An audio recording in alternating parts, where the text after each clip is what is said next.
손혜원 의원이 민주당을 탈당한 지금에도 그 생각에는 변함이 없습니다.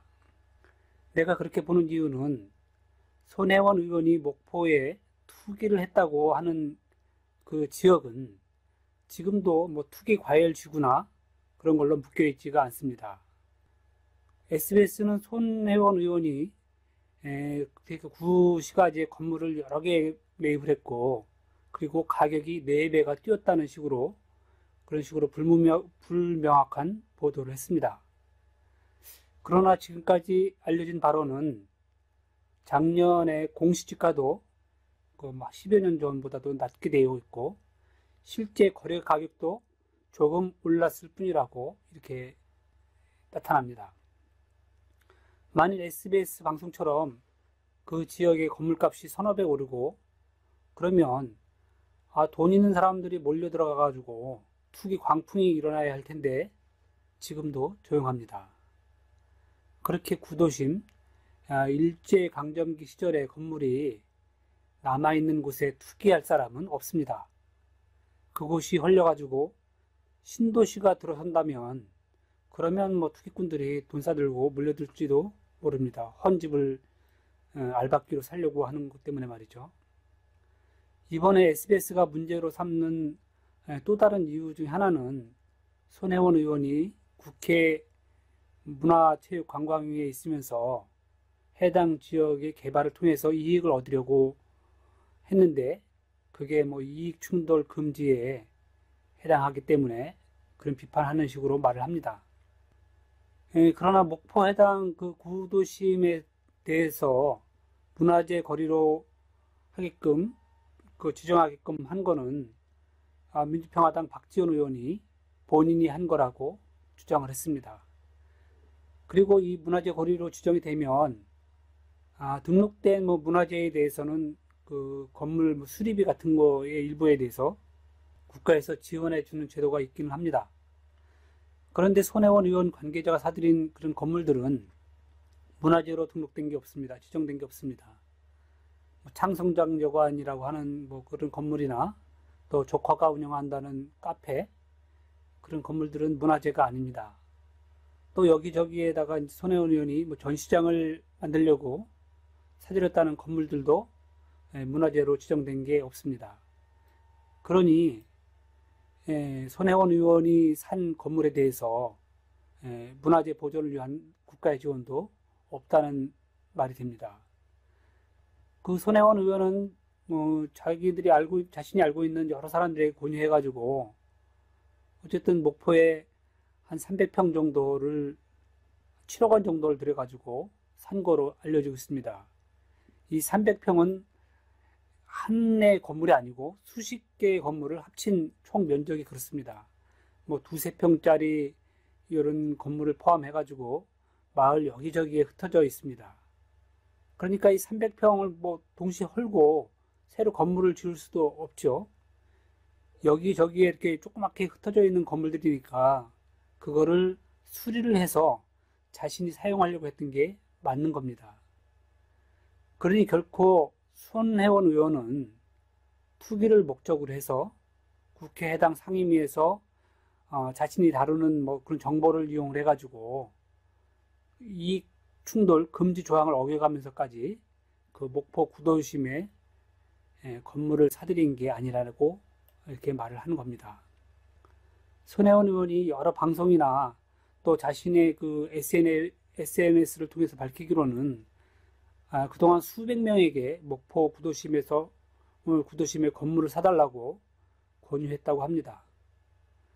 투기를 해서 떼돈을 벌려고 했다면 남에게 돈을 빌려서라도 자기 자신의 명의로 집을 사든지 아니면 그걸 차명으로 사든지 그렇게 하지 왜 남에게 그런 집을 사라고 권유를 하겠습니까?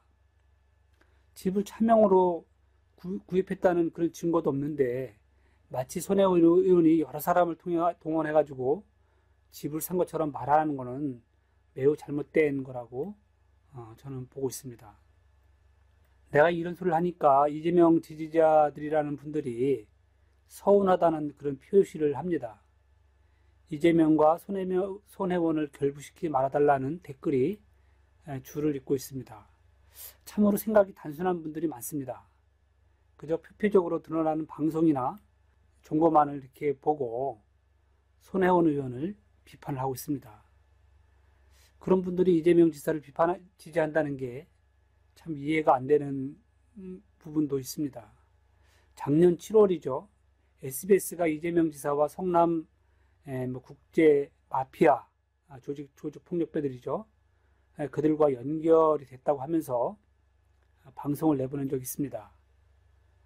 그때 SBS 그것이 알고 싶다는 1시간 정도 되는 방송에서 절반 이상을 그 성남 조폭의 살인사건으로 그 앞부분을 다 채우고 뒷부분에는 정치인 몇 명 중에 그 중에서 대표적인 게 이재명 시장이었죠. 이재명 시장과 그 조폭을 연결하려고 그렇게 말도 안 되는 억지 주장을 방송으로 만들어서 내보냈습니다. 그때도 이재명 도지사였죠. 이재명 도지사는 참으로 억울한 그런 입장이었습니다. 이재명 도지사를 공격하던 극문파들은 마치 그 성남 조폭하고 이재명 도지사가 밀착이 된 것처럼 온갖 소리를 다 했습니다. 그러나 그때 결과는 어땠습니까? SBS 방송 내용이 맞았습니까? 이번에도 보면 이들 극문파들은 SBS 방송 내용을 들어가지고 손혜원 의원을 맹공격했습니다. 그들이 왜 손혜원 의원을 공격을 할까요? 더불어민주당 내에서 손혜원 의원은 이재명 도지사를 지지하는 그런 의원으로 극문파들은 분류를 하고 있습니다. 찾아서 보면 2016년 6월 달에 이재명 당시 성남시장이 광화문에서 단식 농성을 할 때가 있었는데 6월 14일 날 손혜원 의원이 이재명 시장을 찾아가서 위로하고 서로 이렇게 포옹해주는 장면이 있습니다. 그리고 이후에도 쭉 손혜원 의원은 이재명 도지사에 대해서 좀 우호적인 그런 태도를 취한 걸로 알고 있습니다. 그러니까 이 극문파들 사이에서는 손혜원 의원이 소위 그들 말로는 찐 묻은 의원에 속합니다.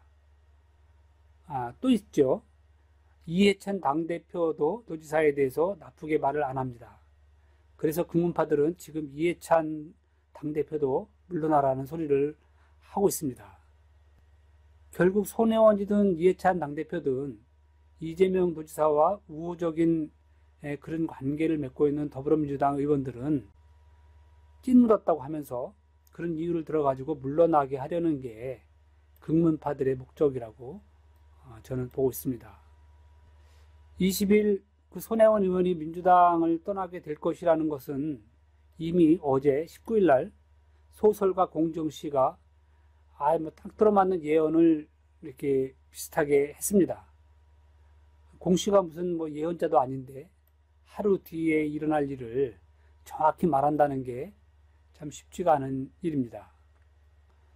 더불어민주당 내에서도 극문파들과 이렇게 연락을 하는 그런 조력자들이 있지 않고서야 어떻게 그 헌법기관인 한 국회의원이 정당을 탈당하는 그런 문제를 정확히 예측해서 말을 할 수가 있겠습니까?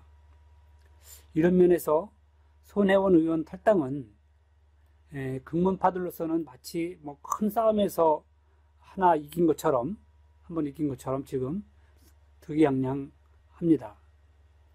그런데도 일부 이재명 도지사를 지지한다고 하면서 이런 손혜원 의원의 그 핍박을 당하는 일에 가세하는 그런 어리석은 행동을 하고 있습니다. 이재명 지지자들은 언제부터 그렇게 SBS가 보도하는 내용을 신뢰해서 당사자 본인이 아니라고 하는데도 그렇게 방송과 같은 소리를 할지 참 이해가 안 되는 부분이 있습니다. 목포 MBC가 방송하는 해당 지역 소식은 그 SBS 방송과는 전혀 다른 식으로 말하고 있습니다. 제발 그런 것도 한번 찾아가지고 들어보시고 현명한 판단하시기를 권합니다. 극문파들이 SBS 방송으로 그 손혜원 의원의 탈당을 그렇게 기뻐하고 있는데 거기에 휩싸여 가지고 그 이재명 도지사를 지지한다는 분들조차 뭐 소 팔러 가는데 개 따라가는 식으로 어리둥절한 상태에서 손 흔드는 그런 바보는 되지 말자, 이런 말씀을 드리는 겁니다. 다음은 요즘 그 트위터에서 조금씩 흘러나오는 극문파의 그 청와대 연줄에 대해서 좀 말씀을 드리겠습니다.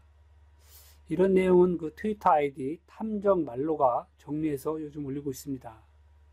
그 탐정말로를 한번 그 팔로우 해가지고 내용을 한번 보시기 바랍니다. 탐정말로는 20일 그 트윗을 통해 가지고 이번 손혜원 의원의 당적 포기를 지켜보면서 이젠 민주당을 정치공학자들, 정치 자영업자들, 똥파리들에게서 지키는 것은 이해찬 대표를 지키는 거라는 생각이 든다라고 썼습니다. 그리고 여권 내 능력도 없는 찌질이 뭐 이렇게 말 욕을 썼는데 제가 요건 빼죠. 찌질이들이 여기 문푸는 문 대통령이죠. 문푸 지지자 행세를 하며 권력은 잡아야겠고 하니까 이런 개무리를 하는 거야 라고 썼습니다.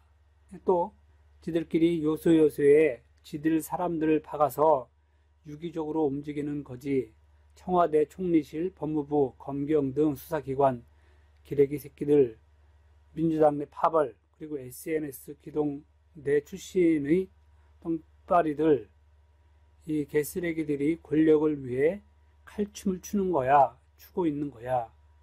우리 이렇게 힘이 세니까 이해찬 내려오라 하고 라고 썼습니다. 여기서 탐정말로가 요소요소에 박힌 사람들로 지목해놓은 자들은 지난 대선 때 특정 후보 측의 그 포럼에 관여했던 인물들로 보입니다. 지금 명단들이 하나하나 세상 밖으로 지금 나오고 있습니다. 결국 이런 고위 연줄들이 그렇게 극문파들에게 힘을 실어주면서 이재명 경기도지사를 공격하고 이해찬 당대표를 물러나라고 하고 또 이번에 손혜원 의원을 사실상 출당을 밀어붙인 게 아니냐, 그렇게 보는 겁니다. 그러니까 이들 극문파들의 행동은 당을 장악하고 그리고 총선을 자신들이 이렇게 주도로 이끌고 결국에는 차기 대권까지 이들 극문파가 결정하겠다는 그런 프로세스를 가동 중이라고 이렇게 보고 있는 겁니다.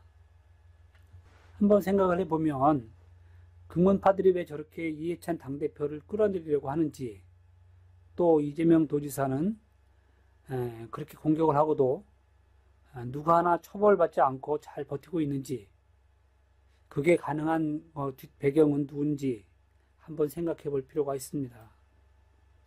끝으로 공익고발단 활동에 대해서 말씀을 드리겠습니다. 지난번 방송에서도 말씀을 드렸습니다. 제가 공익고발단 대표로 구정이 지나면 검찰에 나가가지고 고발인 조사를 받기로 검찰과 이야기가 됐습니다. 그때 고발 관련 자료를 좀 더 찾아가지고 검사에게 제출할 생각입니다.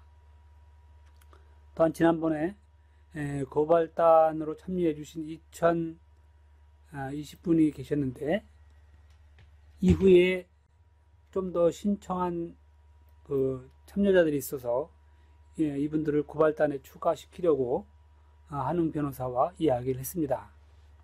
그러니까 앞으로도 공익고발단에 참여하실 분들은 한웅 변호사에게 이름하고 주소를 문자로 보내주시고, 그리고 고발단에 참여한다는 뜻으로 10,000원을 한웅 변호사 계좌로 입금해 주시면 고발단으로 추가하겠습니다.